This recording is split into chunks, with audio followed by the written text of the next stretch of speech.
release from before. Right? Yeah, this is the first few things. A little bit scoopy. This was after the impact bag, hence the impact bag in the corner. Okay, grip wise for me, much better. Now we can't see tension, but the overall feel of the swing in terms of look, it does look better. Okay, so if we look where your hands, where kind of your hands are set up there, that's okay. A little bit forward is actually fine. As you come back to the golf ball here now, a little long when you're coming back. The club now is almost caught up with your hands. At impact there, hands are behind there. It's probably slightly nearer your left leg side of things than the right leg. Whereas this one, as we come back down at impact, I would say your hands now just that little bit further left. If they've moved that far. But it feels like this far. And that's the thing. So anytime you make changes, okay, you can kind of just see kind of, I suppose, where your right arm is, there's leg and hip there, whereas this one, you can't see it there, okay? So your hands are just moved that little bit further forward, which will give you that contact. But the thing with changes in your golf swing, the changes are going to be quite small anyway, because if we change it that much anyway, we miss the ball probably. It's got to be kind of small incremental changes to stay within kind of, because this back here is kind of where your comfort zone is. That's where you're used to going. So if we suddenly go too far over here, you're like, well, that's too, I can't feel that. And to take that to the golf course would just be horrendous. Okay. So in terms of that movement, just getting that rightening a little bit more in there, the hands now a little more over towards your left leg, just giving you a much better strike of the golf ball, and everything now can just turn through. Your right arm now is covering over your left arm. I think maybe on this one, see your glove hand still visible?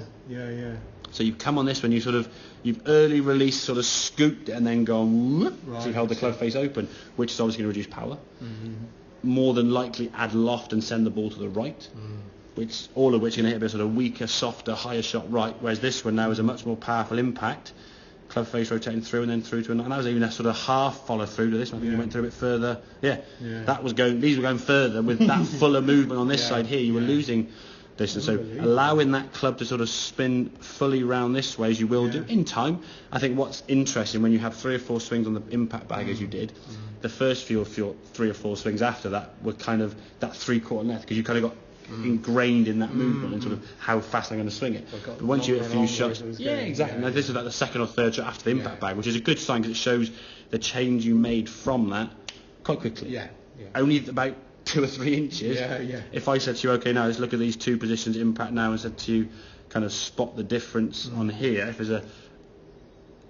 we said, okay, what's the difference there?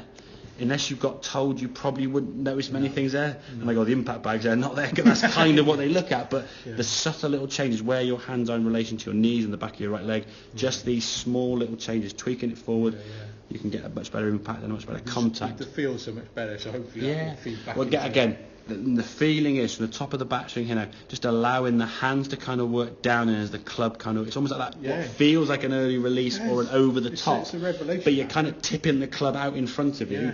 You're not casting. Early release is not that, because that's what you're doing, and then scooping. What you're doing is kind of tipping the club forward on an angle this way, not angled that way.